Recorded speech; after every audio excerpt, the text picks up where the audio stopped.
payent la TVA sur les achats de biens et services que l'on réalise. Par contre, ils vont être soumis à déclaration et à facturation de TVA dès lors qu'ils dépasseraient un seuil unique de 25 000 euros de chiffre d'affaires brut. Donc, ça veut dire quoi? Avant, c'était un seuil, au 1er janvier 2025, on avait des seuils de 50 000 euros, voire 55 000 euros en année N. Donc, au-delà de 55 000 euros, l'artiste-auteur devenait de facto soumis à déclaration de TVA.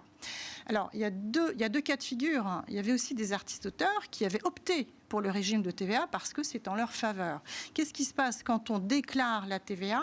En fait, on encaisse de la TVA sur ces ventes, que ce soit des ventes d'œuvres d'art, qui sont à 5,5% de TVA, que ce soit de la cession de droits d'auteur qui est à 10% de TVA, ou des ventes d'activités accessoires qui sont à 20%.